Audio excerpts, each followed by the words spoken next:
Okay. All right. 6:30, we'll call the meeting to order. First order of business is to approve the agenda. Do I have a motion to approve the agenda? Seconded. Any discussion about the agenda? In that case, remember, we're going roll call voting now. So you want to call the roll? Sure. Larry? Aye. Diane? I usually do you last. Matt? Aye. And Val? Aye. Thank you. Okay. Second item on the is the consent agenda. I'm going to remove item D from the consent agenda.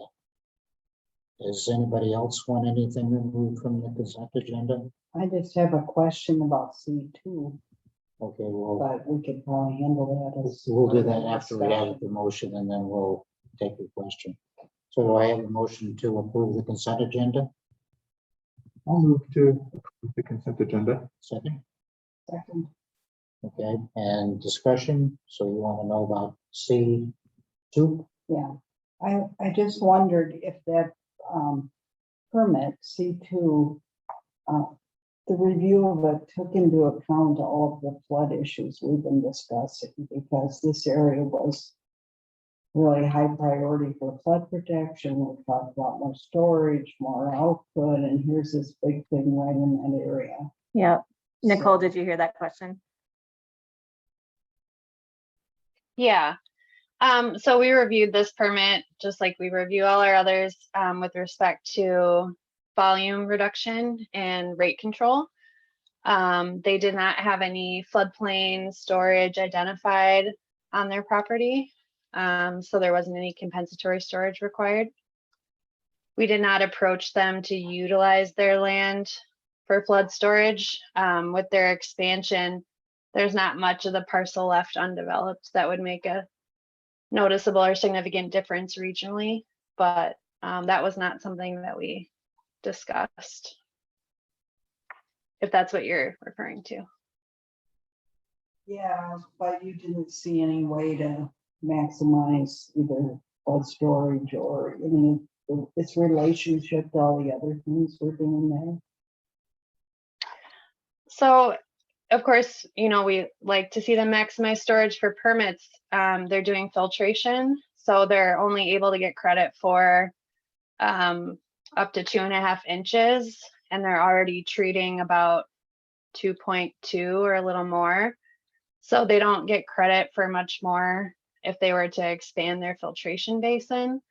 And that would be more of a rate control BMP, but like I said, they're meeting rate control requirements for their site, just like any other permit applicant. So they might be doing some additional with the northern half of their property. I know they've submitted permit applications in the past and then they've withdrawn them, and they've had different site plans each time. So I'm not certain what their plan is for the very northern tip of the parcel. I guess I'm just wondering, in this area, we are being proactive to look for options that they might not be thinking of in their permit application. Yeah, right. Yeah, and I understand what you're saying. Nothing that we thought of during permit review that would, you know, be a regional benefit for this parcel. And just to check, because I had a question on it, this is 22-21 that you're talking about. Yes. Do we know back in 2016 if any of the water seeped into that location from a historical viewpoint? Because I know the flow path is toward the southern corner. I don't know the answer to that. 2016 just being a high water year, or are you referencing a? Which one? Because it's really close to us. Right. Yes. Yeah. I'm not aware of anything that happened, you know, 6 years ago. I don't know if, but Brad, if any. No, anything I'm comes not to mind? aware of anything in that area either that experienced flooding back a number of years ago when it was really through that wet cycle. So. Okay. Okay, another discussion? So we'll vote on approving the consent agenda minus item D. Call the roll. I'm sorry. Yes, Diane, I, Nat, Aye. Val. Aye. And Larry. Aye. Sorry, the delay. Okay, and on item D, there are a couple of things which I think you probably already Yeah. figured out what it is. Yep. Is the financial implications Yeah. on the, should say, increases the amount by $29,000. That's correct. Yeah. But I also had two questions about that, so that has to be changed, although I Yep. don't think it's the official. No. document. It's not, yeah. But the first thing is the item that caused the overspend, something that was completely unknowable to anybody? Or was it something that another bidder could have known about and adjusted for? Brad, did you hear the question? And here's the reason why I'm asking the question, is because I went back and looked. Of course, I was in a hospital bed when this happened, but that's not the issue. The issue is those bids came in really tight. And $29,000 was way more than the difference between the low bidder and the high bidder. And I'm just curious as to whether the second high bidder could have known, worked it into their bid, and got punished because the low bidder didn't. My understanding is that, because of the permitting issues or the permitting requirements with the city of St. Paul, that's what triggered the need to use a contractor that's on their approved list. Now, I guess one could read into the bidding documents and say, because these permits are required of the contractor to get, I should check into that first to see if there's any of those types of requirements. But I guess in some ways you could have known that was a requirement, but it would have taken a bit of digging, I think, at that point in the process. But either the high bid or the next high bid would have had the same requirements and needed to Yeah, fulfill the same. they would have had the same requirements, and only, I guess maybe I'm reading more into your question, Larry. Did the next lowest bidder include that in their bid already? Right. That's exactly Or what I'm not? asking. So Yeah, I would, sorry, Brad, I can jump in there. Larry, I don't think they would have, and we can look, but they would have bid on what what our plans were. And I've had contractors in the past where they bring things to our attention, like, hey, you should, look at this or that, and that did not come up. Before they submitted their bids. Okay. So, Lauren, what happens if somebody did include it in their bid and then someone who didn't do it has to get an overspend? Because if you put that $29,000 on what the low bid was, it's $507,000, and the next one was $489,000. So there's quite a bit of extra money being spent on this at this point. Plus the fact that the well, low there bid, is an offset in there, Larry, and Right. that's what we explained. By putting this in, there will be an offset realized. It just wasn't quantifiable at this point. So Yeah. the true difference in cost was closer to somewhere between 15 and 19,000 as opposed to 29,000 when the project is complete. It's just because it changes quantities in other areas that were part of, my understanding is they were part of lump sum bids. So until we get to the end, we really won't have a true quantification of the difference. But it's in that range of 15 to 19, I think, as opposed to the full 29, which you'll see as a result of this change order. But ultimately, in the total contract price, it will be something a bit less than that, closer to 15 to 19. okay. Yeah, I read that and I kind of figured that out. Still puts it right on the edge. And so Lauren, do you have question to anything? Lauren would be, how do we handle those sort of things? Well, certainly the threshold question is whether the other bidders did include the result of this permit requirement. And like Brad said, the contract documents do put that burden on the bidder to secure all of those additional permits that they might need. So I feel like this issue has come up before, and I'm not quite sure how we addressed it. But certainly I wouldn't say there's any legal requirement that would keep the district from continuing with this contractor, even though in light of it, they might not be the lowest responsible bidder. But it might be a conversation to have with the contractor about how this affects their bid in that lineup. Yeah.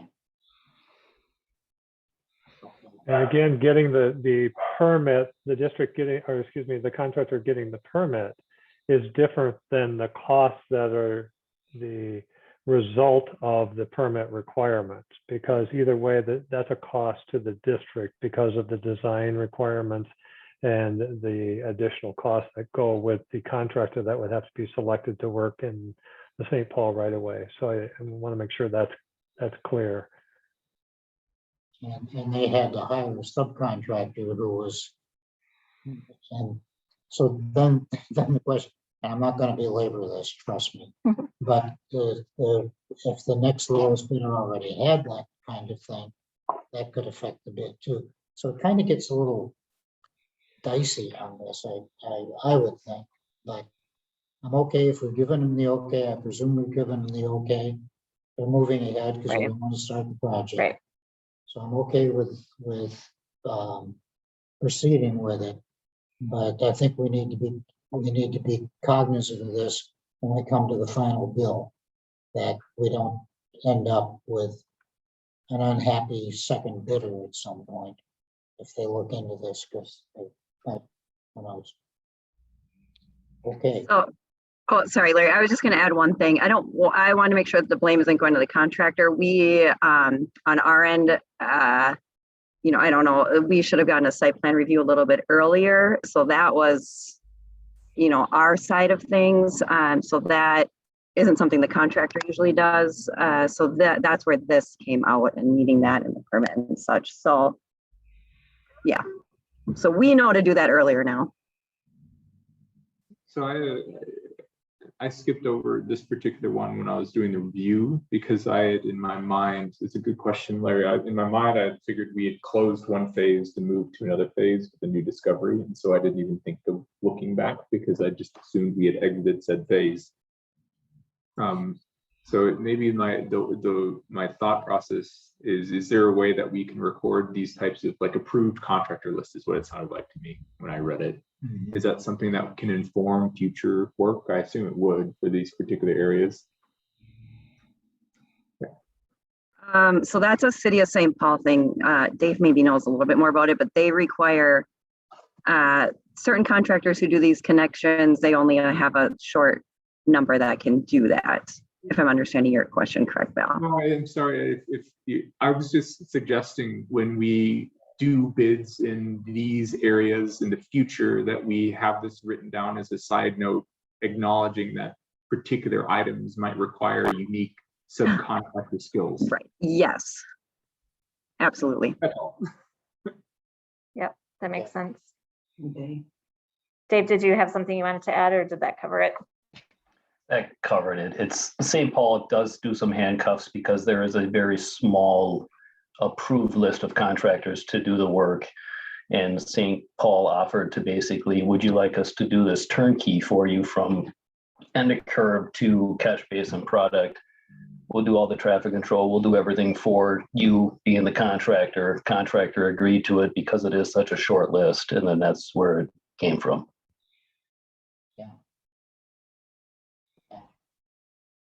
All right, to answer my question, do I have a motion to approve? Item, well, D. 3D. That is 3D, but it's also, yeah, 3D. We'll move to approve 3D. Okay, any further discussion? Okay, roll call. I'm gonna say Val, Aye. Matt, Diane, I, and Larry. Aye. Right. Okay.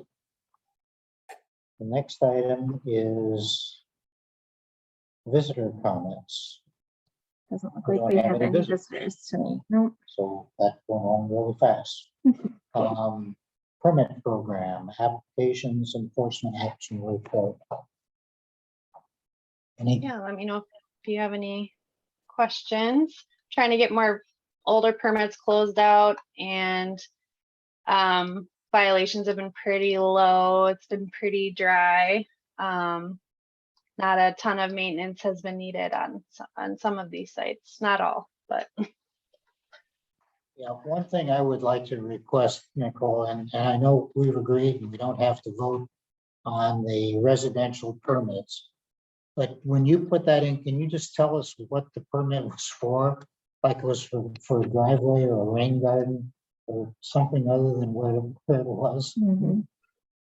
yeah, so they're pretty much all shoreline permits. Also, Mhm. Yeah, Oh. otherwise they don't typically trigger our rules. for curiosity. Yeah, go ahead.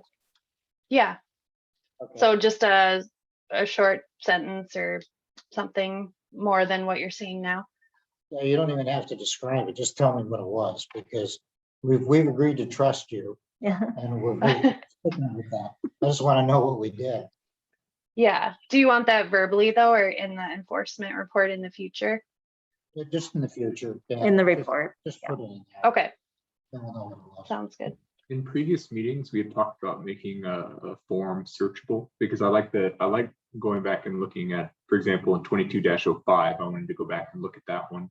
Is that something that we had started by any chance to make it searchable? So Would make what searchable? just the permits and that kind of stuff. Like on one of the permits earlier, there was a reference to 2205. Like I looked back and found it, but Yeah. I just it'd be nice to be able to search it through. That's It's on a- the map, isn't it, Nicole? Your permit sites are on the advanced map. I'm not sure if that's public facing or not. Well, if it's But I not, can we can turn check. that on. Yeah. Or, and we've talked about sectioning something for us versus them. I don't know if everybody cares about it. But it's a nice reminder for me to go through. Well, yeah, I would think it could be other people are interested in finding that too. And you're right, going back and trying to find this stuff sometimes is a challenge. Well, I felt good because I actually knew which one it was referring to. Else I think I'd go back. Good for you. Okay, all right, so check on that. Anything else, Nicole? Not for me, unless you have any questions. Stewardship grant program. I just have one comment, Paige. I know you've told me this before. What are the consulting fees for again? Yeah, so those are fees.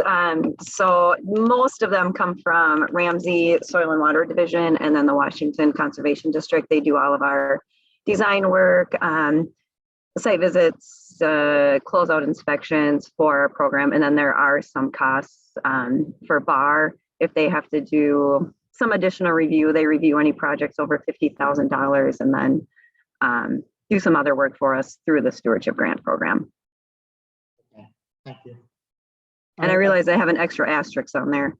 That shouldn't be there for the shoreline. That was last month. I had a follow-on question, Paige. So it looks like we're past that 50% point on the money amounts. Is there any concerns about running out by the end of the year? Or? You know, I think early in the year we were concerned because we went through that really fast, but things have started to slow down.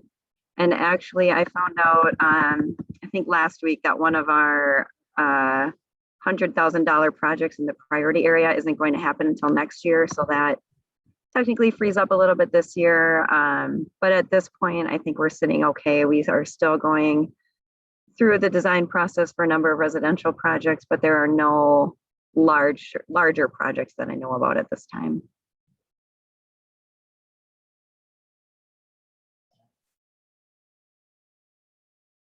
All right. Now we are no action items. That's good. No action items. Attorney report. This ought to be exciting.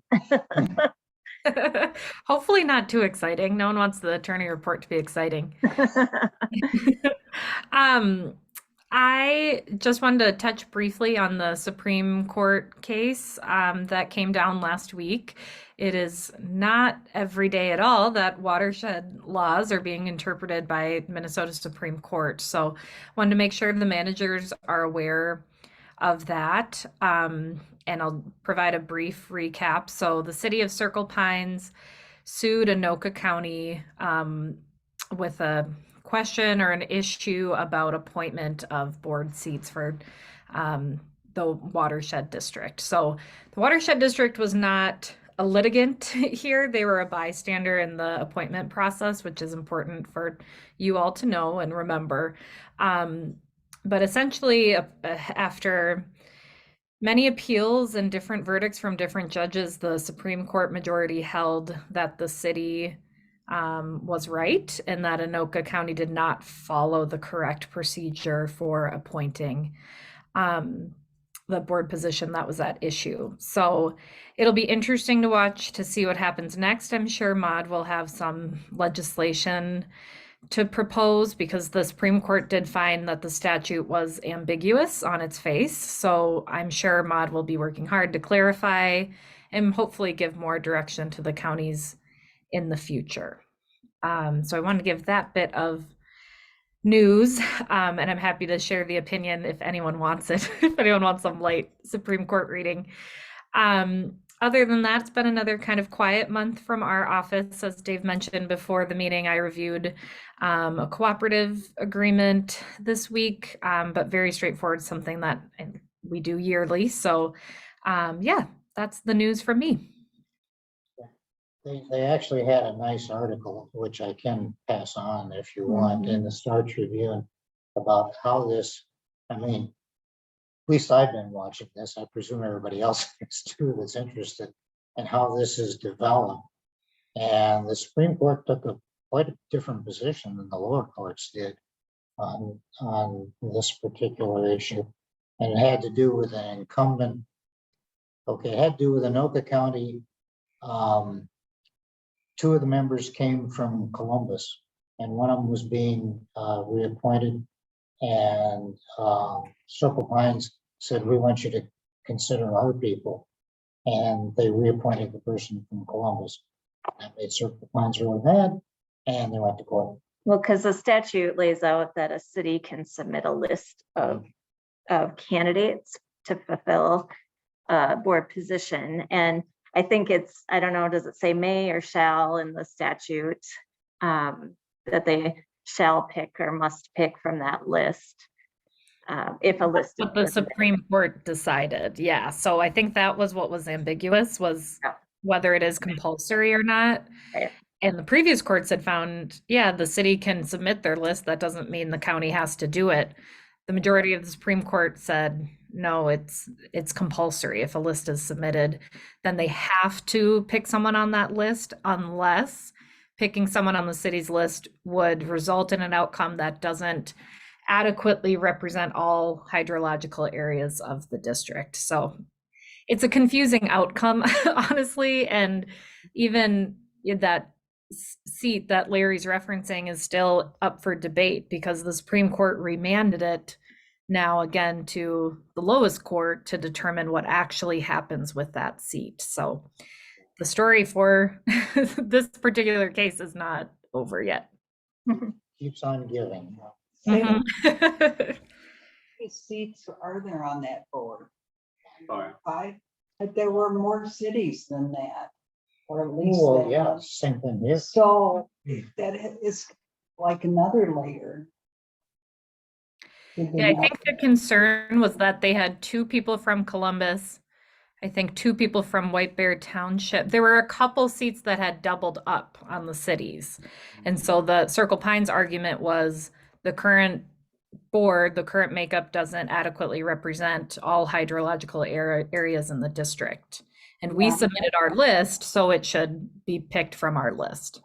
That's an interesting thing because the city boundaries are not the same as the hydrological areas. Right. So that's why I'm going to be interested in seeing what Maude does and the others, because there's only 5 people and there's many more cities there. They're going to have to to Well- make different rules for different areas or something. Well, yeah, so multiple cities could submit lists and then they could pick from any of the lists that are Yeah. submitted. Yeah, but they would have to determine the hydrological areas. Right.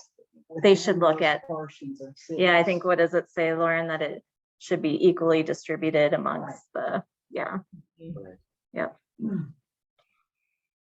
Yeah, Maud, 2 years ago, maybe 3, sort of took a run at this, or had somebody want them to take a run at this about managing watersheds by city. You remember that? No, and so, but they rejected it.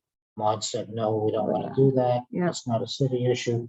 That's why the watersheds were created, Mhm. which is what makes this sort of unusual from my point of view as to how this comes out. So we'll see what Maud says. They haven't said anything yet. They told us about it, but that was all they did, was they told us about it. Mhm. So we'll see. I've been looking for the article for the last 3 minutes. I can't find it. I'll send you. Yeah, we'll send it to I'll you. send you Yeah. PDF. I've Yeah. got PDF. I Yeah. can just look at it. And you can read about it. Okay, so we're on to, thank you, Lauren. Yep. On to board issues. First item, which will always be the first item, board action log. Well, anybody have any additions or subtractions from the action log aside from me? I was gonna suggest that we add B and C to the action log, the West Vandas Lake and the ponds of Battle Creek. And then also 10A, maybe the wetland. So I was under the impression that the action log was for future items. So these are the items that you're referring to are ongoing, I think.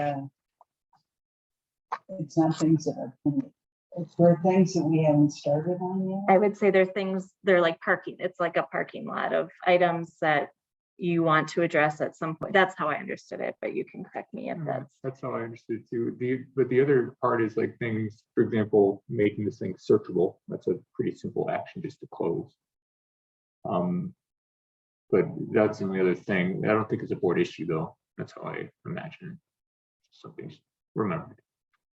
Yeah. Yeah, and Well- stuff that we expect to have that, like, for example, you talked about the ponds and, well, the golf course thing. Yeah. And Matt rightly so said we need to have a land acquisition Yeah. policy. Okay. Those could be 2 separate items. And I know you're on vacation, you're doing everything. Yeah. You have plenty to do, I get that. So from my point of view, the land acquisition and use policy should go on the action log because it'll be worked on, but it's not always front and center. But we should be able to find out, because we've asked for people to go and talk to these people. Yeah. And find out what other opportunities are there. Because we may be able to do something with that one without having a land acquisition and use policy, but we still should have a land acquisition and use policy. So it sort of takes the heat off of you. It's there saying these are things that the board wants at some point. You can tell us that you'll get it done in, I don't know, November or sometime like that. So I think there's maybe a different, yeah, I guess the way I was seeing it is I've been putting that on my ongoing work because that's something that you've asked me to do now.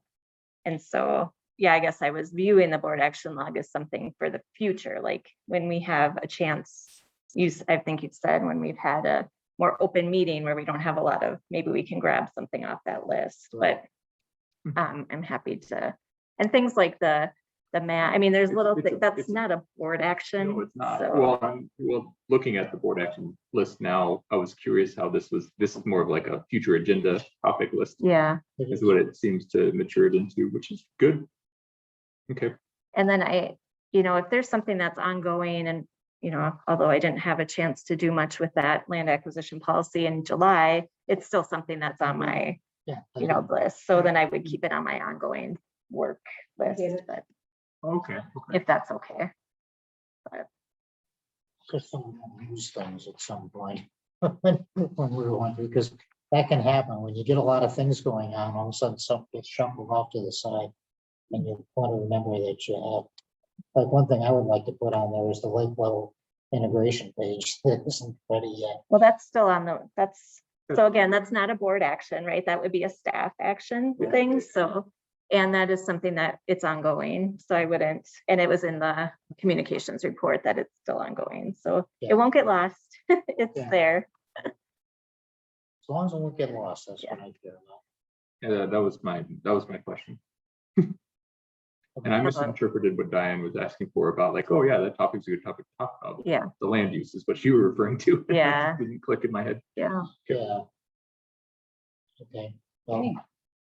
cool with that. So you have a separate list that you track and maintain for ongoing like So staff that's in things. my admin report. So on my admin report, I have my ongoing. Okay. And that would be the bigger things. So I haven't connected those two together and I apologize. Yeah. It's been a bit.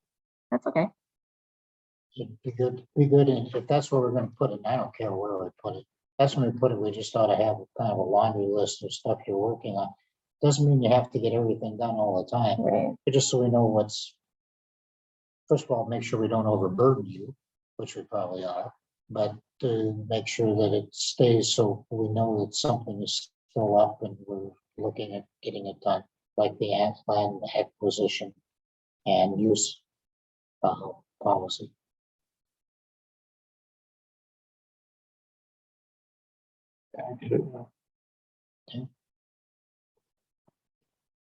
Okay, I'm good. Then item B is West Fadness Lake next steps from the board's point of view.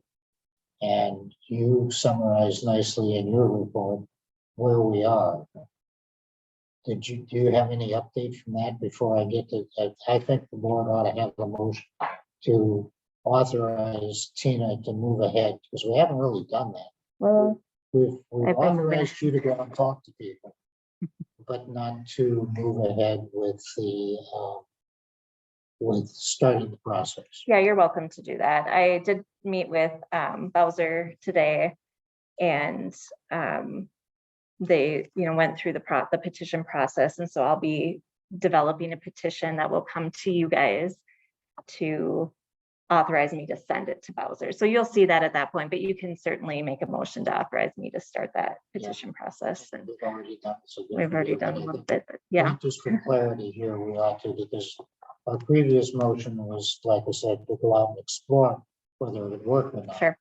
And so now we need a motion to say, let's authorize Tina to get the process going and hopefully get it finished.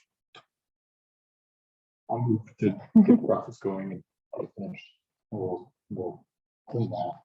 Yeah. I'll second. Okay, any further discussion? Just so you know, what the process entails, we'll develop a document, a petition document that outlines what the actual, physical boundary change is, a reason for the boundary change, and then it'll include the statement of concurrence from Velamo and the city of Venice Heights. It'll go to Bowser. Bowser will then public notice it, and they do this whole process. So they'll public notice it for 2 weeks in the papers, 2 weeks, and they'll use our official newspaper to do that. If anybody says, I want a public hearing, then they hold a public hearing. If nobody says they want a public hearing and there's no comments, then it goes to the executive director of Bowser for approval. Doesn't go to the Bowser board. That was delegated recently to the executive director for approval. So, they must do that 30 days after the last notice was posted. So it would be pretty quick once we get rolling. Can you help me understand who makes the publication or public notice? Is that Bowser? Bowser does that. Is that with input from the 3 groups you talked about previously? So I will be developing the petition documents that'll have all the information. You'll see that and approve me to send that out. In some cases, I might even write a resolution for that document. And then that's the information that would be supplied through the public notice. I mean, it seems like there's enough content in the last 3 months created based off of our discussions. It should be fairly straightforward. Yep. And so Bowser does also look to whether or not it's a controversial item or not. That's, just a decision that they make based on the input and the fact that we've already gotten pre-approvals from the city and the watershed. She thought that would mean it would be a non-controversial. They had public meetings that, no one spoke out against. So if there were a lot of controversy around the change, then it goes right to public hearing and I'm curious how many Bowser sees a year of these. just a Aren't they couple. kind of rare? They're very rare. Yeah, she said that, we have to kind of brush up on our own, our own procedures because they only do a couple a year. Yeah. And it could be different areas, right? So, and we each have our own, each area has our own Bowser representative. So they don't all get one a year either. So I know that the budget is coming up later. I have questions on how the absorption of that lake, it changes that budget. Out of curiosity, but we can table it. For later. Yeah. And Me too. may I ask you a question, Larry, on that? Okay. So on the board issues, and this is just getting back in the swing of things, so please forgive me. So if it seems to replicate some of the staff or Tina's report. So we should be adding more to it previously that is different from Tina's report. Yeah, Is that what you would like? sometimes it links in with Tina's report, but it's still a board issue until that's what from my point of view, that's the reason for the motion.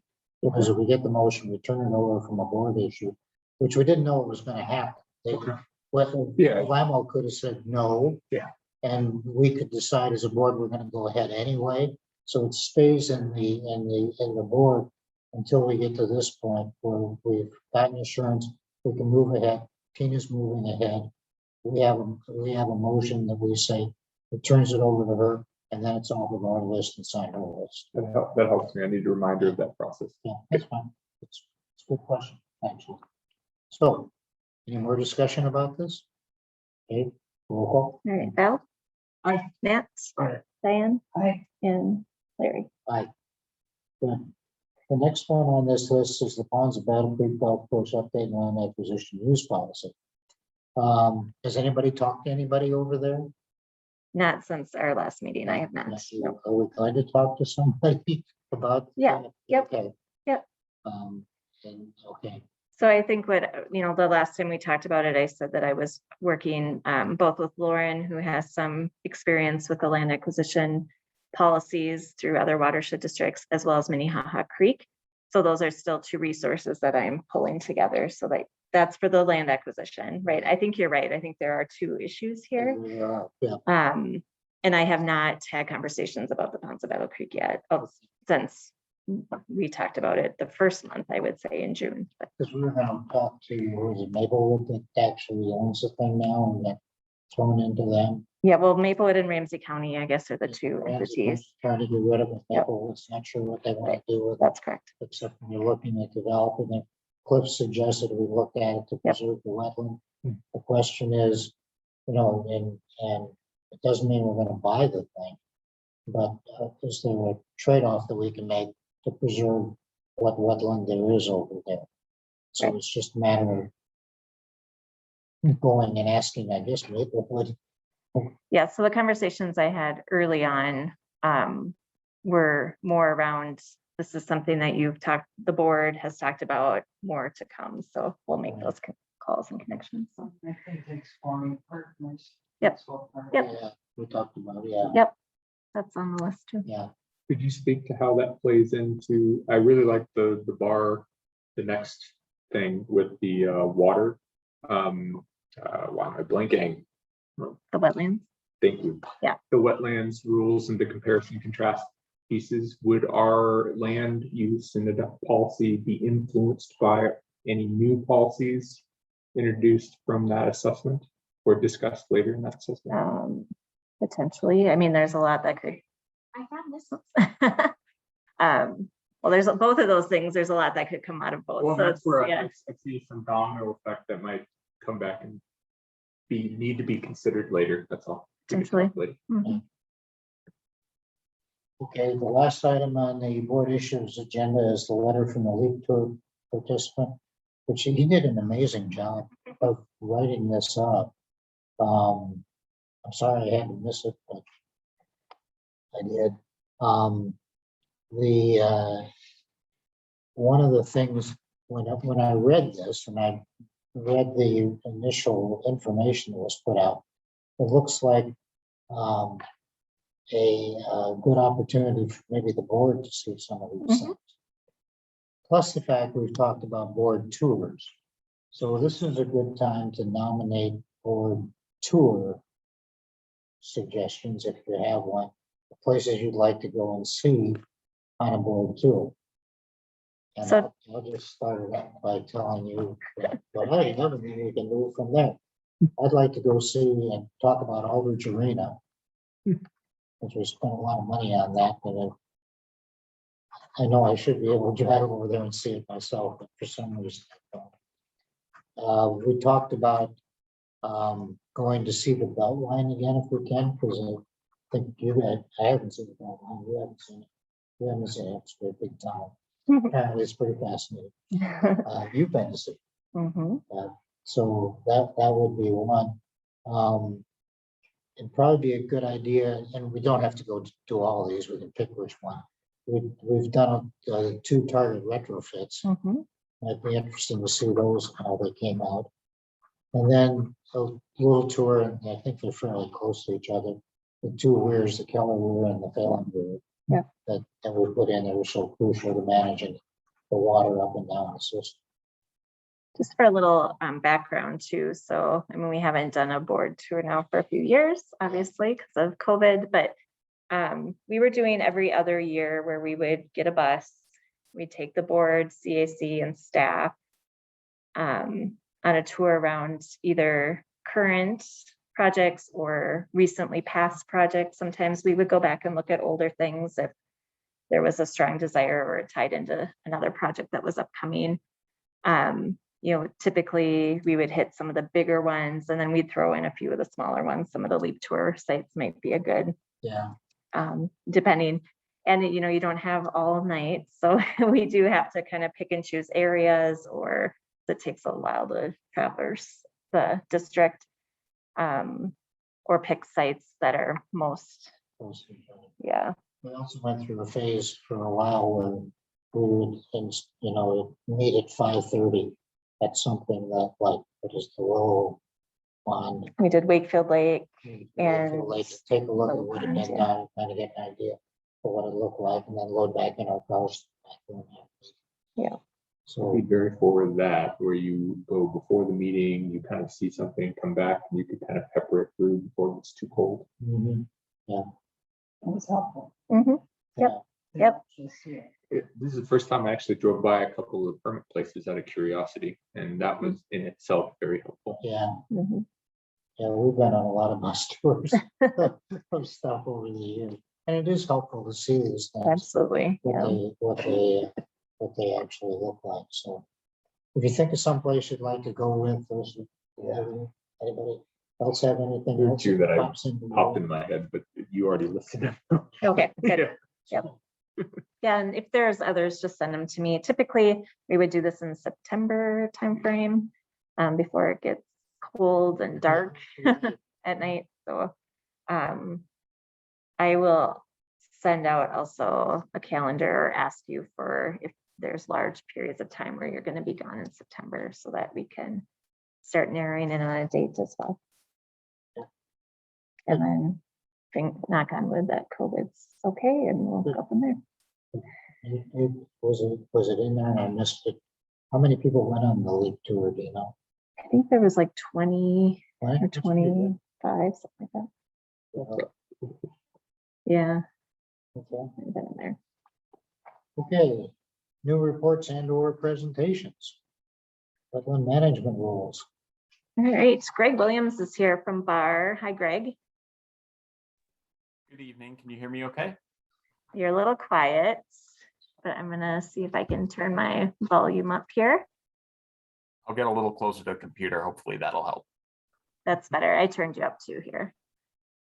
Good. So Greg is here to answer any questions, or if you'd like him to walk through anything in particular, he can do that. Brad, did you have anything you were gonna, sorry. I was Still your just gonna, introduction? Yeah, I was just going to introduce Greg. Greg's been with, well, I should remember this because we discussed this today in a different meeting, how many years you've been with BAR, but a number of years, and he's helped the district at different points in time with the water management plan. He does that for a number of water management organizations and municipalities. And he was asked by Tina to go through not only the district's role in wetland management, but also check that with other water management organizations across the city. So I don't know, Greg, want to add anything to that intro? Oh, thanks, Brad. That's great. Yeah. Yeah. So if you, again, as Tina mentioned, if you would like Greg to go through kind of a walk through the report or just answer questions, we're both here to take it however you'd like. I had a couple questions, Greg, I really enjoyed the report. Thank you. Did you look to what kind of projects, certain policies, like, so for example, I like the Minnehaha policy. Did you look to see what kind of projects came out of enforcing that policy? I did look just to see their capital improvement program of what projects were slated to be completed. I did not follow up with Minnehaha Creek Watershed District staff to see what projects have been completed or what those turned out to be in practice, if those ended up deviating from what was designed in their CIP program. What was included in their CIP is that the projects are generally called wetland restoration, but what they typically are highlighting are modifications to wetland hydrology to limit phosphorus loading to downstream water bodies. In the case of Minnehaha Creek Watershed District, almost all of the priority wetland restorations that were identified in their capital improvements, and there were, I believe, 4 of them, were to reduce phosphorus loading to downstream waters, either through treatment of the wetland discharge or rerouting the wetland discharge to go through, a more of a vegetated area or like a buffer or something like that to try and filter out additional pollutants. So those, while they were called restoration or improvements, it didn't seem like they were focused primarily on improving either the ecological benefit or the water quality or the hydrologic performance of the wetland itself, as much as really driven by the downstream water body. Yeah. I like the simplicity of it, but it looked very general, which is what I was curious about. Yeah, it's a great report, by the way. I like the report. I like all the work you've done on this thing. What struck me was when you went across the different watershed districts, certain things started to show up that were frequently came with various watershed districts, like inundation standards, bounce standards, that sort of stuff that you could pull together. This forms a great basis to pull together something that would be even a more robust policy from our point of view. That they have. Capital Region seem to be really pretty good in their stuff. But and now that I have this in what is now they're up to 5-point type, I can read it a little easier. I know Larry asked that I print the table in a a little bigger sheet than the board packet came out in, but I can expand my computer, but then I can't see the headings. So, I took your advice and actually printed out a larger version myself here. It does make it a lot easier to read. thanks. But it was interesting to see in these various areas how they compared with each other and how we can pick up little tips from each one of them to put into for revising our own policy. I to that? Because I had ranked them in the ways that I kind of like the policies, just as a mental exercise. But what it made me consider is what drove them to create these unique policies for wetlands. Yeah. And do we have the same triggers Right. in our area? And that wasn't clear to me. I didn't get that. Could you? Stop that shit. Leave me alone. Siri keeps talking in here. Well, yeah, I think we do, and we also have some other issues, at least from my point of view, because we've taken a run at looking, we have quite a, we did quite a list at some point of potential places we could make wetlands. Mhm. But we also had the issue of, well, none of them were ever big enough to make much difference in the 1-for-1 or 2-for-1 ratio or anything like that. That to me, when part of this is managing what we have, part of this is looking toward the future and saying, what do we want to do proactively about opportunities that we have to make the district more water friendly, if you will. That's where I kind of miss not having bandwidth, is that because she's all worried about sending all of our wetlands up north. Which Yeah. is Yeah. what tends to Right. happen. So when we said before that, the restoration sites, they don't qualify for official Bowser banking sites, Right. but that they could qualify for a policy that you all would discuss around, creating wetlands for that purpose. Right. Or working into, just some ideas, and then it's not exactly the place to discuss them right now, but so somebody comes in, they want to do something with the wetlands, they buy credits up north, which costs them a whole bunch of money. For a little bit more money, we get them to restore one of our little wetlands places. So we start to improve our watershed district via what it means we're not moving everything up north. Yeah. Some of it will go north. So we'll still have Bowser WACA requirements, but Yeah. we still have the statewide law that we'd have to comply with, but there could be additional above and beyond for that. So, We do have some additional beyond and beyond. Yep. above and beyond. So- Yep. I didn't get a sense that this was to trigger a recommendation, right? This Mhm. report, Information. right? It definitely seemed to inform.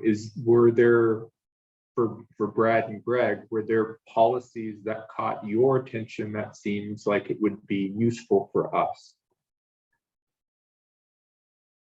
Can I just make a quick comment on that? Sure. Before they do, because the process was, and this is kind of what we agreed to, was the first thing they would do, they would take a look at what we did. Then they take a look at what everybody else did. Then they come back with us and after they found these two things, what we can do. So I think the answer is yes. We're right. I'm just, Yeah. I kind of want to Yes. hear formal. Just out of curiosity. Yeah, I don't have the scope summary in front of me, but I think that is the next step. It is. Yes. There was a lot of really interesting tidbits, and I was like, Yeah. oh, I had not thought Yeah. about this. This one leaves it to the city. This one has all those metrics, right? Yeah, And this leads us into when they get that sort of work done, then we're gonna have a workshop. That's the Yeah. idea behind Yeah. this. We'll have a separate workshop. I'm an impatient. I No, know. it's okay. But I think would Good for be you, helpful from you all today is what is in here that is attractive to you. What do you say? Well, that's something we should really think about, or that I'm interested in learning more about. For instance, the restoration work for water quality for downstream resources, which is an issue that we also deal with in a number of areas. So if there's other things in here that you think you want to star or, put an extra little note by so that we can make sure we're addressing the items that are most interesting to you. I noticed, and I think it's not, is like, there was, a lot of them had hydrological change in there, which is, I don't know what, we have it exactly in our standards or not. And then, like I said, bounce and inundation standards, which I know we don't have. So these are the kind of things that I was reading out of some of these that we could better define how we look at ourselves, because part of it is at some point, everybody talks about wetlands as a place where we put water and we don't know where else to put it. Because, my feeling is, if you're gonna put it in, you better get it out. And so there are standards on that, I presume that they've taken a look at with these. This tells me the area it talks about. It doesn't tell me what the information is about it. So I presume you have that. And that'll be interesting to see when they come to the recommendations, how they incorporate those kind of things.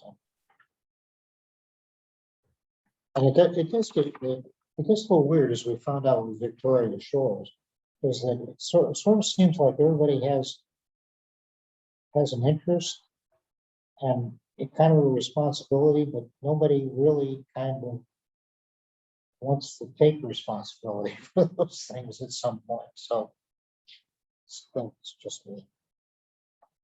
So that was kind of what I took out of this is, and I'm going to be looking at it a little more carefully now that I can read it a little more easily.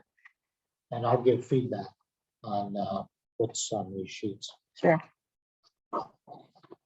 And I'd still like to hear from Greg and Brad. What jumps out at you?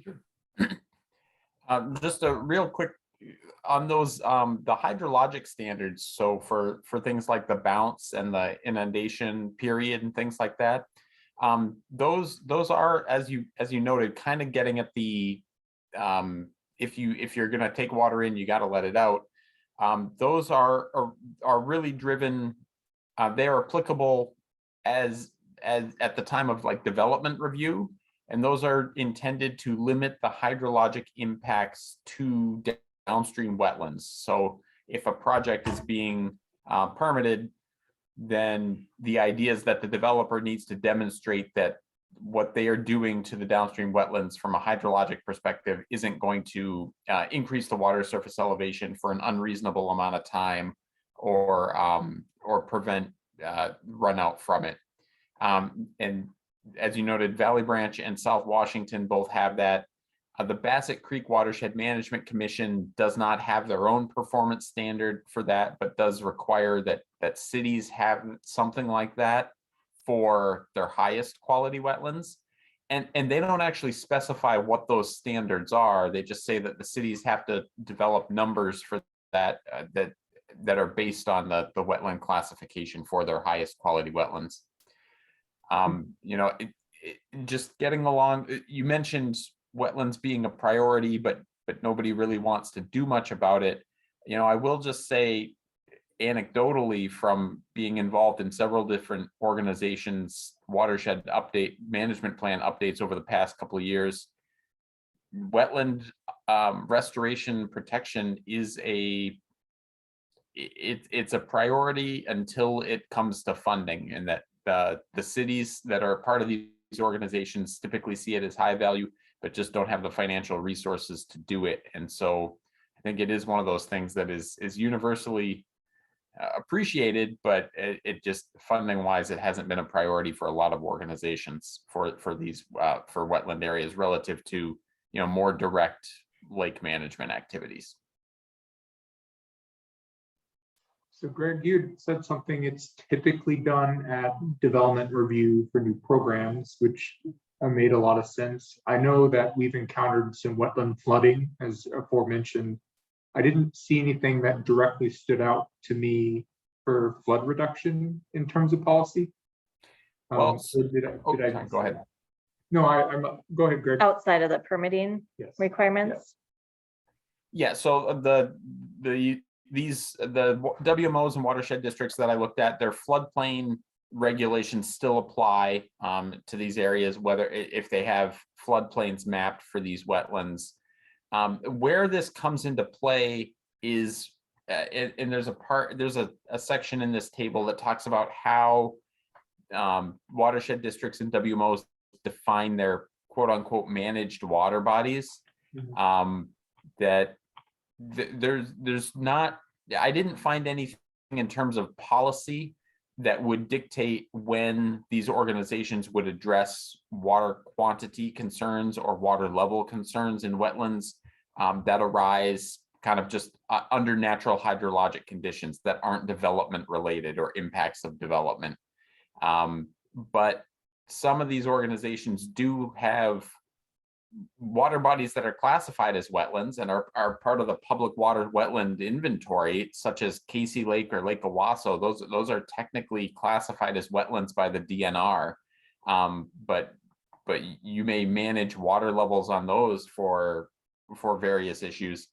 And so that distinction is a little hazy for some of these organizations in what those management actions include for a WMO or watershed district managed water body. That they're classified as a priority water body for that organization, even though they are technically a wetland. But in many of these plans, the specific activities that are applicable to those water bodies are not well defined. Your plan actually includes a statement that when those water bodies are defined, that notes that Pig's Eye, Owasso, and Casey Lake are technically classified as wetlands.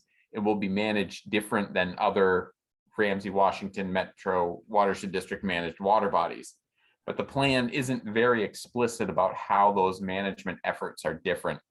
And for example, the implementation program has macrophyte management in Casey Lake, which that's a district that's a management activity that's technically taking place in a wetland. So you're still doing things with wetlands, but it's not sort of universally defined what those management activities will or won't include. And when you say Lake Owasso, you mean the Central Park wetlands. I think it just labels them as Lake Owasso. Yes, sorry. But yes, Central Park wetlands. Thanks. Yeah. Okay,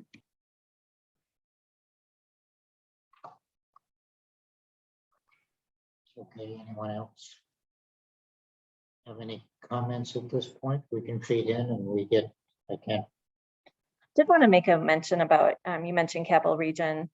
This is the interesting thing about looking at this. Capital Region has, Greg, how many wetlands? 13 or something. I mean, they have very few wetlands. And that is one of the reasons why their rules are very stringent about impacts and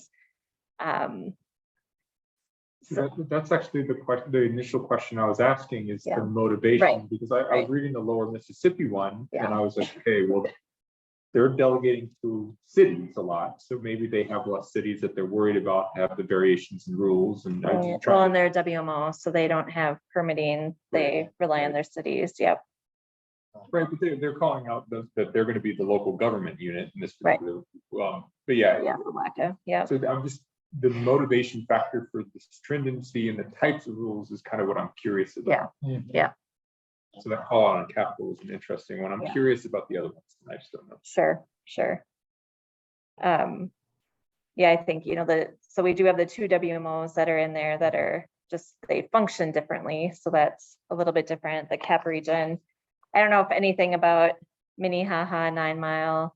I mean, South Washington and Valley Branch they're similar in stature, I guess, or how their watershed is formed. Wouldn't you say that their rules are similar as well? I guess I need to look. They both had the inundation requirements. There's a lot of symmetry between their wetland management. Yeah. A lot of landlocked areas in those districts as well.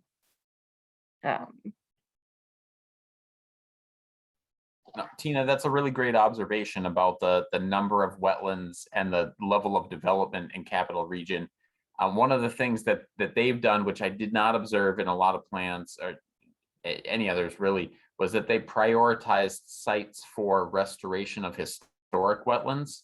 And again, noting that most of theirs have been lost, and so it's not just focused on protecting what's there, but they've got some potential restoration opportunities, and that's another activity that most of these organizations have done on some level. Is even those that don't rise to the level of capital improvements, they've still done some either monitoring or inventory to identify potential priority sites for actions should they be taken in the future, either by cities or the district. Greg, did you see in those examples, were those districts that district being more opportunistic looking at it if it comes up, or were they being intentional about funding it in a possible capital improvement program and doing it? It's interesting that you mentioned that. I think I'm gonna hold on a second here while I grab my notes on this. I think there were only two organizations that I looked at that had detailed projects in their CIP, and that was Minnehaha Creek, and then the Capital Region plan also had some projects, specifically the Sonita Wetland Restoration, and I think that one was actually to address local flooding, not so much for like kind of the intrinsic wetland benefits. So most of them were opportunistic, especially the 9 Mile plan of like, the district may do this, it may do that. The policies left the door open for the district to do those activities, but none of them were actually scoped with funding allocated to them. Sure. Okay. Yeah, Capital Region, we've talked about this a little bit with their stream restoration work too, with the Failing Creek daylighting. And then they've also, I think they've definitely targeted sites for restoration work as well. But again, that's like Greg mentioned, that's really to bring back some of that lost acreage from their watershed. But I don't know, Nicole, do you have anything you want to add to that? So Nicole had previously sat on the Capital Region CAC for a while, and also obviously goes through our rules process with Capital Region. So I don't know if you have anything you want to add to that regarding wetlands. Yeah, I think, what you said about trying to bring back some natural or historic hydrology. They're very urban, their watershed. I know, Trout Brook Reserve is another one that comes to mind. And I think it's a big part of their equity and engagement plan as well, to bring back these natural spaces in what's, maybe previously been underserved communities and neighborhoods. I think Willow Reserve is another example off Maryland that they did a restoration.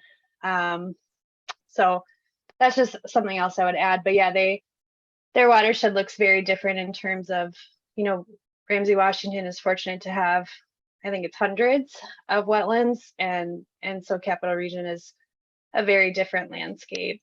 But that's all I really have to add. Thanks. We have hundreds and we'd love to have one. Yeah, I think our plan actually says we have 1,000. Yeah. Yep. That's good. Okay, any other discussion? Next step will be I think the next step is a workshop. I do believe, do you guys have the scope summary that we have the workshop next, or with our discussion around recommended policy changes or potential?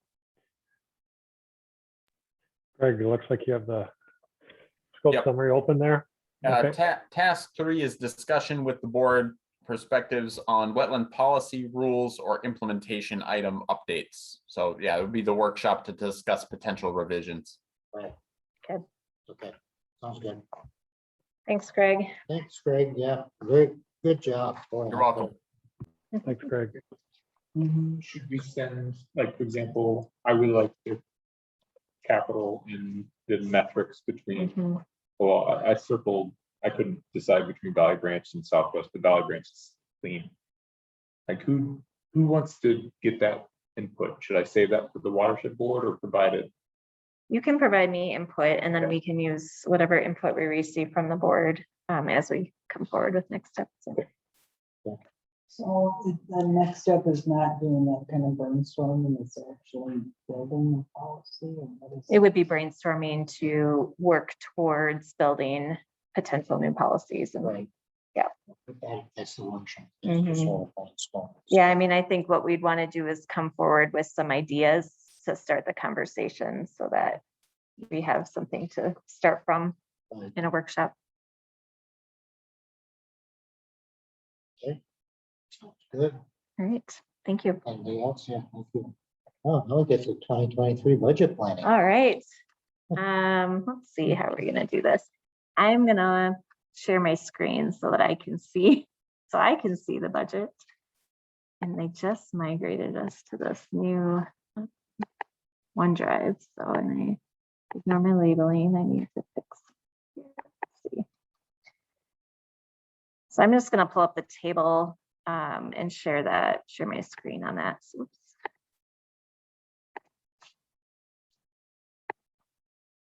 Yes, we're in a discussion here. Let's see here. Screen.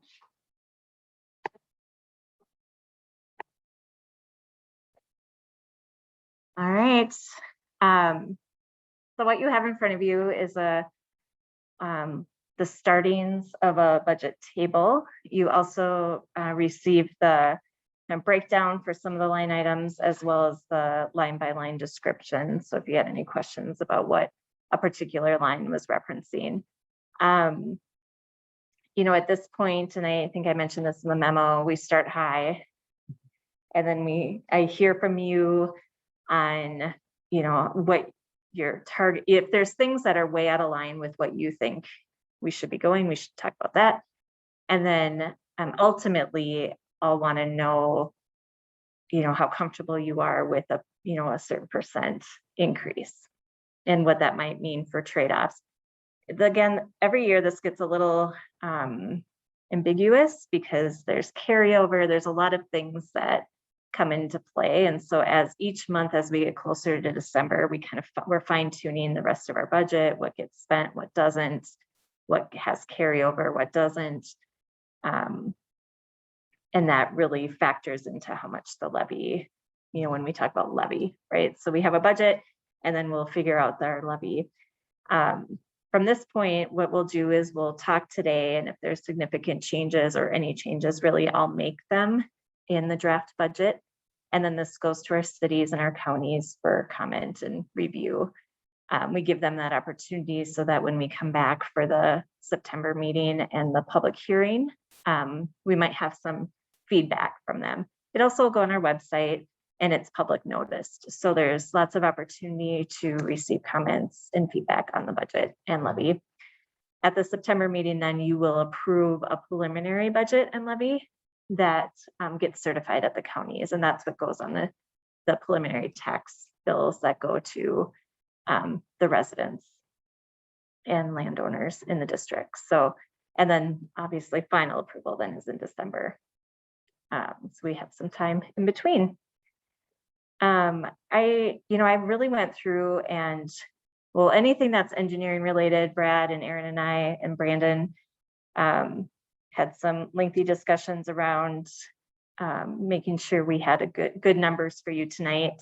Mm-hmm. And then I also looked at a lot of the little things too, just to see kind of patterns over time, where might I be able to lower or increase, or, you know, what the needs are there. So you might see actually a lot of increases and decreases on this column as I went through and evaluated. I don't know why my thing's a little bit close. And Tina, I could just add, as you've kind of gotten the rhythm of things this year and in past years, you know, the budget is one thing, but the more significant studies and capital improvement projects all come back to you again, even after they're budgeted, with a scope summary to kind of explain more of the specifics about how the project or study will move forward and to refine the budget further. So it's this is one step, but you have many opportunities to comment and hone in on things as we get to these bigger efforts. Thanks, Brad. Okay. Right now, where are we with the levy increases? 12%? Well, right now it says 12%. Okay. Yep. And that's with an estimate I made for carryover. One of the things I saw in classes was is we're in a very high inflation right now. So it's, it's gonna be harder not to have a levy percent increase than it was before. But frankly, I would be in favor of like 5 to 8% on the levy, just because of what's going on. I don't know if that's enough or not enough. I haven't seen anything with like Ramsey County or Shoreview or Maplewood or all the other people I watched to see. Well, I can tell you that, so I was in a meeting with a few different city administrators for our Metro INET process. And we were talking about it, and I'm hearing 5 to 10. So your 5 to 8 is like right on for what they're, and the concern was because Metro INET, we're still in transition from a to a JPA that we're a member of, and there's some real significant needs, and you'll see there's an increase in our dues for Metro INET this year. And that was the discussion was, the cities are already facing increased needs, and adding, for us, the Metro INET increase is, I would say, minimal compared to a city like Roseville or Shoreview, with people that have, 1,000 users. So it is much more impactful on their budgets, but Yeah, we'll put like 2% of Metro. Yeah. I recall. yeah. Well, I can tell you where I'm at, because I was started zero. Yeah. Been able to do it, but. Yeah. I think that the double driveway should come out of the CIP. Out of the contingency funds. Yeah. CIP, and that is the hugest chunk. Of Yeah. the increase. The other thing is, I think it's totally predictable that everybody is going to be paying an increase in salary and benefits. Yeah. So whatever that piece ends up to, that I'm asking you. But I think we need to plan for that, and maybe Yeah. a little over planning, because I think a lot of places are doing a few adjustments and watching this for a while, but that's not, even with the increase you got in, it's not that much. And of course, if there's a blind or something. Right. But everything else kind of. Yeah. Yeah. So I'd be interested in seeing the percentage without the double driveway. It's about 2.5%. So maybe, Yeah. maybe 3 to 5, maybe Yeah. where we're at. But the other question I had is, we don't have a land acquisition policy. Yeah. We have maybe a one-time opportunity. The other districts that have a policy or a acquired land, do they have a budget for it? Yeah. Do they dip into their reserves as a one-time thing? Do they borrow and then space it out? And sometimes we have to front market for some of our partners on these big projects.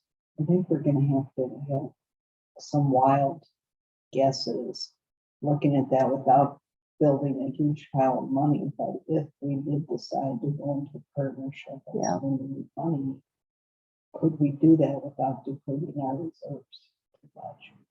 I'm gonna ask. And just one other Yeah. comment, Brian, when people are looking for budget and they see the reserves and contingencies we have, they're gonna go, why do you have to waste my budget so much? Yeah. So we- Yeah. So we gotta, I like having a roll of 50%, knowing, how the budgets flow here, but we Right. need to balance. Yeah.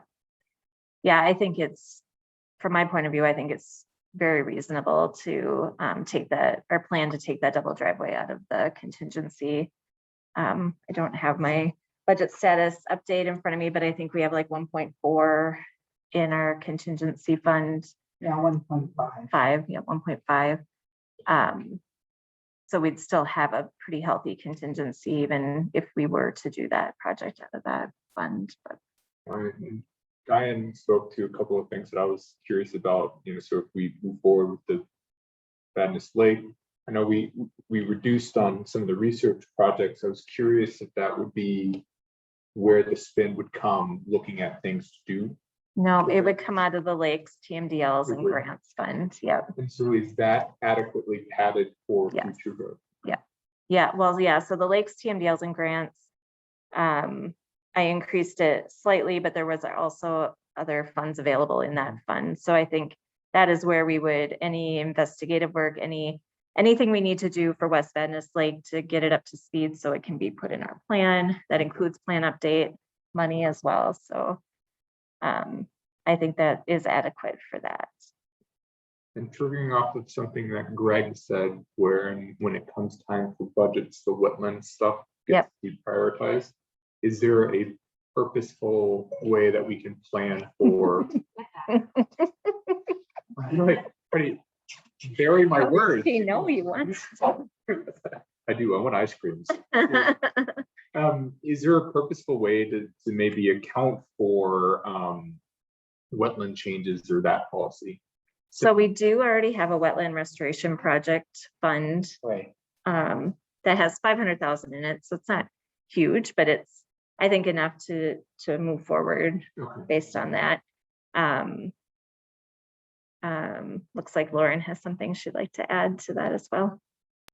I just wanted to answer Diane's question about what other districts have done with the land acquisition.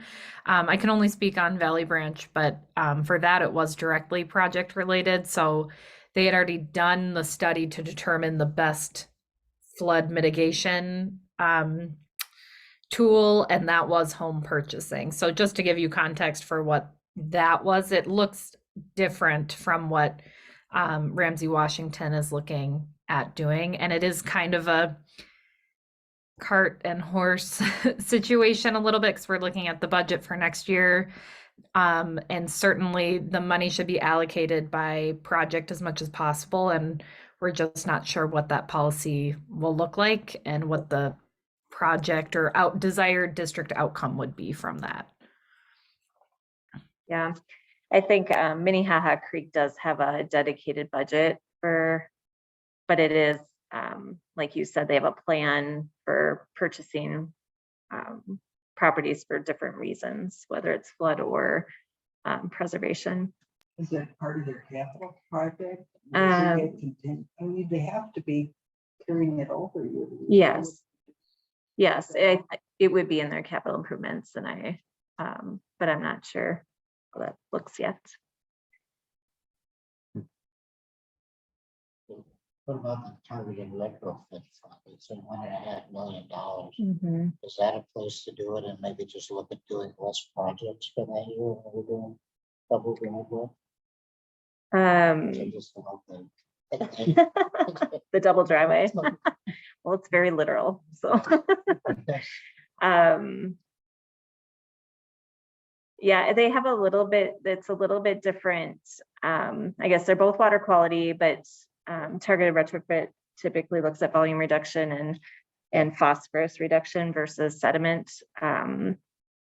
needs. I But know the difference. What I'm trying to figure out is that if we're trying to get the budget to a certain extent, there may be things that if we want to do this, we're not going to do that. Yeah, you certainly can reallocate money from one to the next, and you can do that after the budget's approved too by resolution. So there would be opportunities. I think because you have that healthy contingency, I think you could just take that double driveway out of that. But one of the things. So the money in the budget for West Venice Lake is not for cleaning it up. It's for determining what needs to be done, right?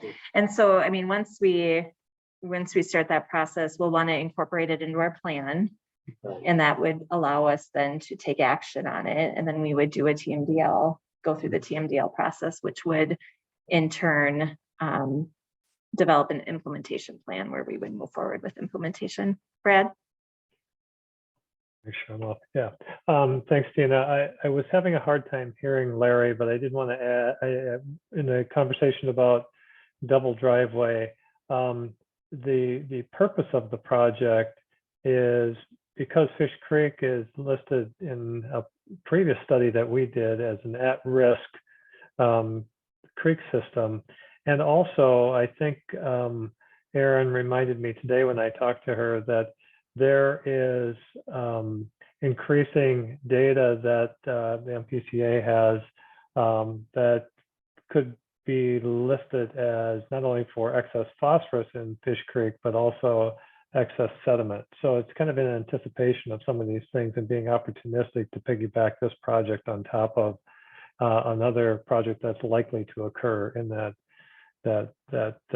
pond. So I'm sorry that maybe that was your question, Larry, or at least hopefully Yeah. it was related, but I was having a little tough time hearing.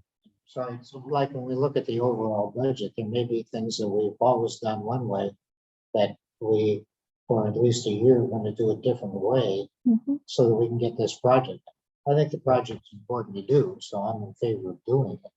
It just all depends on what Tina's looking at the end of coming from 12 to whatever the number is, back Sure.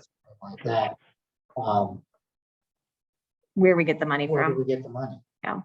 Because like on the targeted retrofits, which I'm fine with, we always go out looking for projects once we have. Yeah. money. Yep. So we just go out, look for less projects for 1 year. Yeah. Yeah, certainly that's part of the prioritization, right? So that would help And I staff noticed prioritize them. that not in here was the 690 or 94, 494, 694 potential project. Is that, Not for implementation. I think, well, Brad, correct me if I'm wrong, but if we were to move forward, it'd probably be 2 years before we would construct. Yeah. Yeah, it would not be next year. It's a stretch too. I did talk to Brandon about this today, and while he recalled what I was describing in last month, he said basically don't get your hopes up. But Midnight encouraged us to call them back later in the year because they are doing some longer range planning, but it wouldn't happen next year. Any construction that we would be a part of, it would be pre-planning items. but the double tube isn't gonna happen next year, right? The double driveway, that's the, No, the double tube, well, I call it double tube. Two tubes we talked about going in. oh, the pipes, yeah. Yes, that is in the, Yeah. that is considered in the flood risk It is- reduction it is funds. a- Yeah, yeah. Yep. I'm like the two, just like in England, Yeah. the train. But good.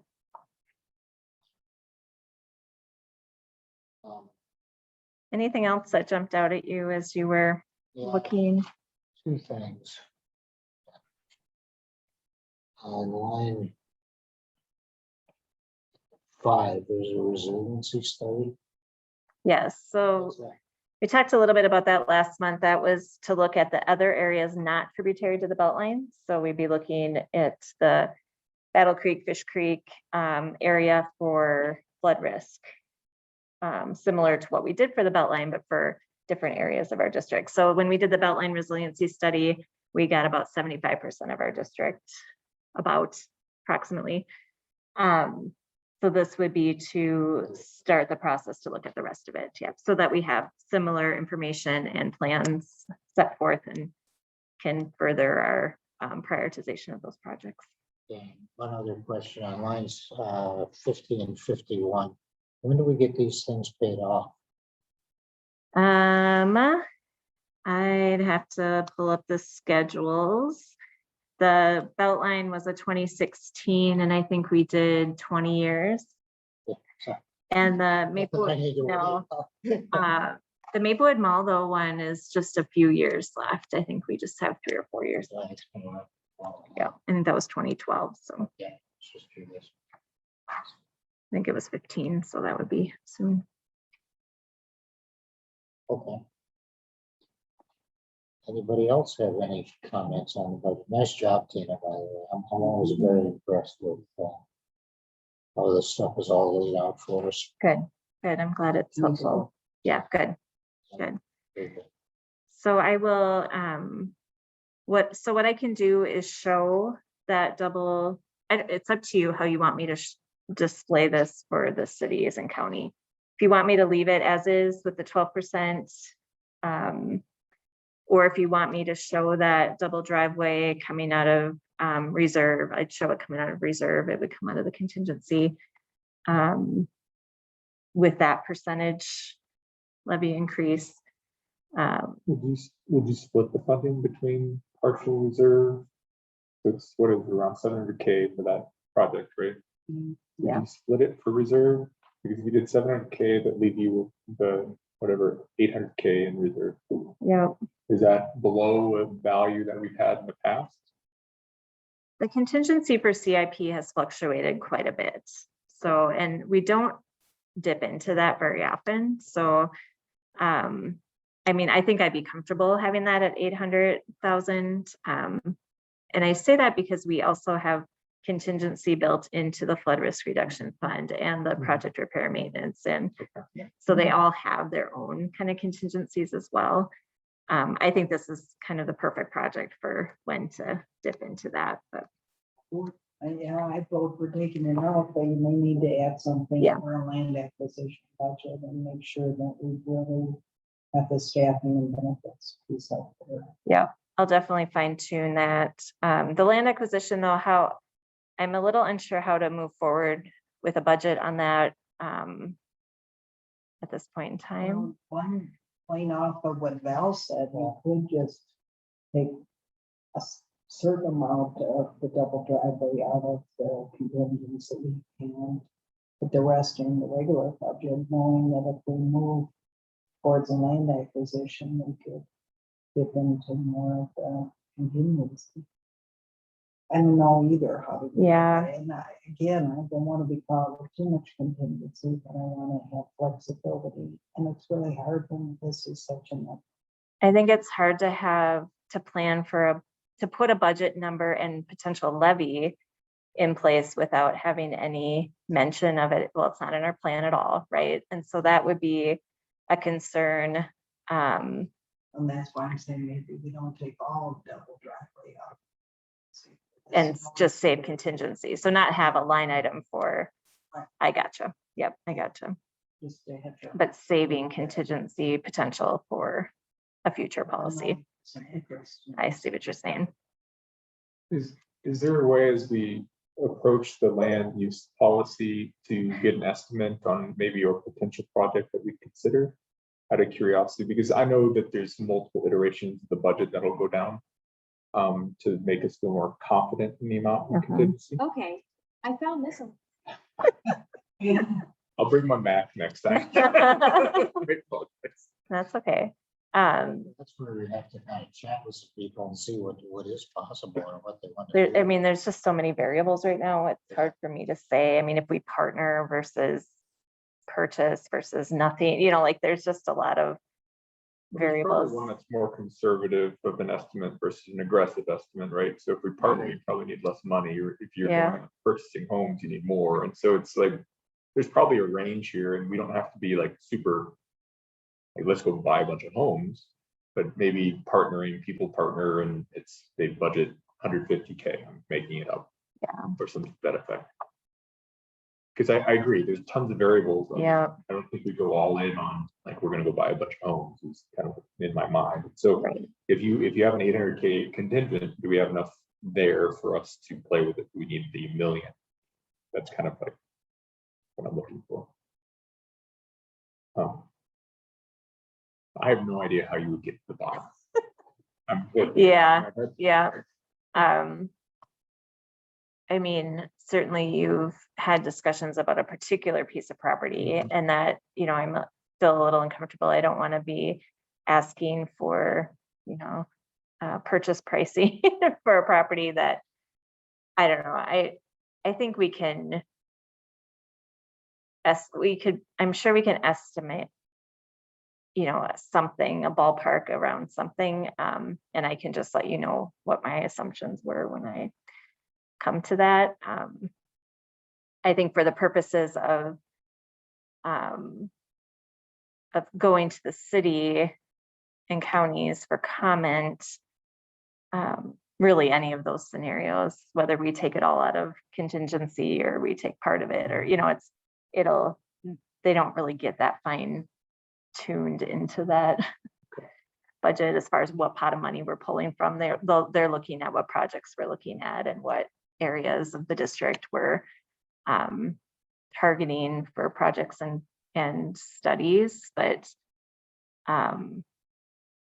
So I think we can come back with, maybe what I'm saying is we'll come back with more information next time. to And I think discuss since this. the project, Yeah. it's just an estimate of how much we need to keep it contingent. Yeah. across Yeah. the- And that's why I'm saying that if you think that'll short us too much, if we Right. do a project, then maybe we plan and all. Sure. Driveway cleanup Yeah. contingency, 'cause that isn't. Yeah, This is the 2.5 increase if you pull it out. If you could probably get it to a 5% increase and leave some of it in there, right? Mhm, Budget item, right. and then that gives us additional buffer for adjustments. mhm, Especially if the rest of the group is kind of shooting you around that 5 to 8%. Or 3 to 5. yes. You know, and in September too, when I'll do a presentation for the public hearing that kind of looks at, I mean, what is the difference between a 0, 3, 5, 8, 10, you know, like for our residents, you do see that it is a small difference between a 3 and 8%, for instance, but we can take a look at that as well. Okay. Okay, Budget. All right, good, thank you. thank you. Good discussion, guys. And now we're on to the administrator's report. Yes, don't have it in front of me, but 1 and 2, if you have any questions about meeting, I didn't have many meetings because I wasn't here much, but in upcoming meetings, well, this is also in the report, but the summer tour is coming up. There's a couple mod things that I want to talk about tonight that I'm going to be sending you for discussion at our next meeting. There's a draft strategic plan update for mod. Did you receive an email about that? I never know if it just comes to me or to you, Talk about it in that. and you didn't receive an email. It would have been just this week. So I will send that to you, as well as a dues structure update. And the dues structure update will go in. Oh, they did send to you. Okay. So that I would like to discuss at the next meeting. And the summer tour, I think, will be very informative. They'll have a mod board meeting, we'll have a administrators meeting, and then they'll do the tour for mod's going through a lot of changes right now. So I think this is going to be a real transitional time, and I think the strategic plan, it's going to be important that we comment, I think, on the direction we see mod going. I think the strategic plan is a great next step. So I hope that you'll find that helpful as moving forward. The goal is to further, you know, to increase the effectiveness and efficiencies with mod and its members, to increase the membership. They've had some membership drop off recently. And so I'm hopeful that the strategic plan will help move that forward. So I'd like to have some discussion with you all about that so that we can provide a comment letter on that. You said that's coming out soon. Yeah, it's out. And actually, they want comments by the end of the month, but I just got it yesterday. So I asked if we could submit our comments after our September board meeting. So for the strategic plan, but there will be opportunities, I think, at the summer tour as well to have some input if anybody's planning to attend. But and the due structure, that's something that's informational now, that would go to the membership for approval. Or does it go just to the board? Something, so the strategic plan goes to membership for approval. I think the dues goes to membership as well. And that would be at the December annual meeting. Both of those things would be approved officially. So. And I think we talked about the other items already. So unless there's anything else I can help with, is anybody interested or planning to attend the summer tour? I kicked it around and I just can't do it. Yeah, I know. I wish I could. Yeah, out of the country even. Yes, I will be there. So I will report back any. You know, thanks. I haven't heard. Yeah. So. I just don't have it physically. Yeah. I don't know, actually, the tour looked a lot like the last. It time we does. were up there. It's like major league flood control. Yeah, If we ever had down here what they have up there, they'd be by the door. But Yeah. it's interesting stuff to see. But I think once I read the agenda, there's a little less urgency for me to try to hobble my Yeah. way up there. because you had been to the last one. Yeah. Yeah. Yeah. And, yeah. If you gave us such a complete report of it. Just go back down there. It was fabulous, actually. Yeah, this is going to be interesting. It's so Bowser, there's Bowser reps, it's a lot of different agencies too, or not agencies, but groups. A lot of the Red River Yeah. board commissions, they have a lot of different layers of government around the Red River area, including international, because it flows into Canada. So there's a lot of different people I think that we'll interact with at the tour that we haven't before. So it should be interesting. Too bad they're not broadcasting it. I would like to Yeah. listen to some of the presentations, but Yeah. since the main thing is doing the tour, I just didn't do it. Well, I will It's give a long report way- back. long It's a way. long ways to go. I know. Yes. Good. Thank you. Okay. Now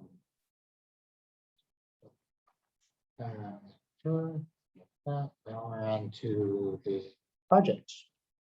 Anybody have any questions about the projects aside from me? Okay, go for it. So I was curious, I read the North Star Estates.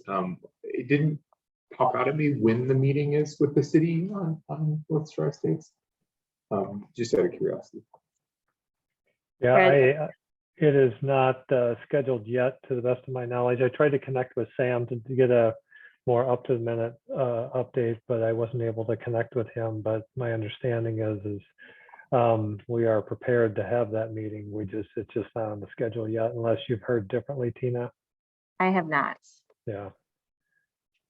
so we don't have it scheduled yet. But it won't be long.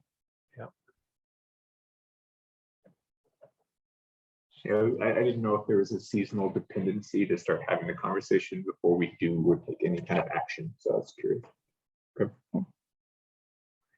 No, I don't think so, other than I did encourage Sam and his team to get to a certain point in the concepts they are considering, so we could at least get an idea of what costs might be involved for any work that we would propose for next year. So as you can imagine, not only in North Star Estates, but the Owasso Basin area and the area to the west of Owasso Basin, we call it the West Industrial Park. All of those have different components that we are considering, but we rolled that into the budget number that you saw that it was referenced as, I think it was North Star Estates, but it may have been West Industrial Burn, but those are all together for that area. That's why I had that permit question. Mm. So, Mhm. great. Okay, I had a couple of questions. On the first one, it notes when you talk to the cities, they were kind of worried about whether they would have the manpower to be able to execute the plans that they put in place. Do we run into this a lot? And is there some way that we can help solve it at this point? Yeah, with the emergency response plans. Emergency response plan. Yeah, I think there's a lot going on with those plans that the cities are unsure of. I think it's, what their responsibilities are. The councils really need to define that for them, for staff. Whether or not they even should be sandbagging private landowners. Yeah.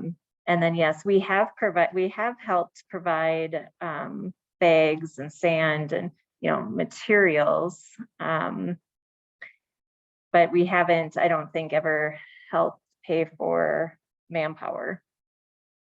And they don't get deployed that often, but I think it's always a concern, right, with staffing for Right, emergency response, but that's what I worry.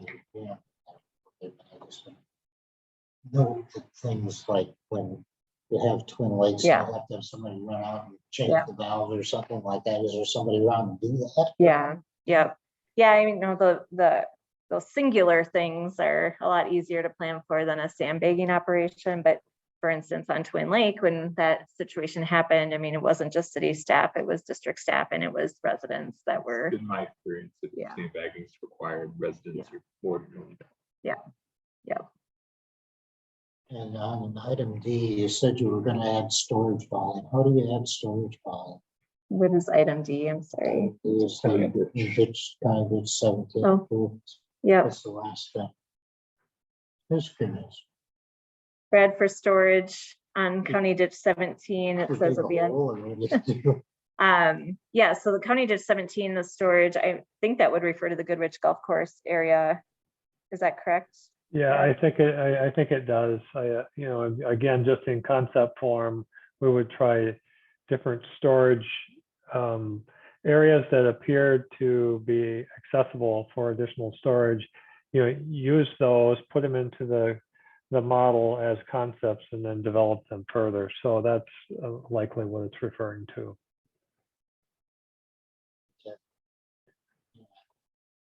And item K looks like quite a long-term project. Which one is that one? Sorry. Sorry, that's all right. Evaluation of compliance with the South. Oh, yeah, It's the longest title. yeah, Oh, yes. yeah, yeah. That's a data a data project because we have everything. We just need to get it in the model and make sure that we're meeting our requirements. Yeah. And will the annual water quality report be in next month's packet? Brett, do you have an update from I don't know if you know on your end. I did not get an update from Eric, but I am assuming it would be in the next month's packet. Yes. Yeah, next month or the following. I'm not sure. Kind of depends on, I guess, mainly on Eric's schedule. Yeah. I think we'll we've get got it. our end. Oh, there's Lindsay. Maybe distributed. Lindsay knows. Okay. No, we're good. On item V, Dave, congratulations. Dave's still online. He's still there. Congratulations, we finished one of these on time. Yes, the CIP is that? Yes, Yeah. yes. Yeah, I'm thrilled to see that. Yep. Yeah. No time extension. So. there's the thumbs up. Good job. For Bill, do the diffusers that we're using there, do they promote algae growth by any chance? Promote LG growth. Yeah. Well, No, Larry, not that I know of. What are you thinking exactly?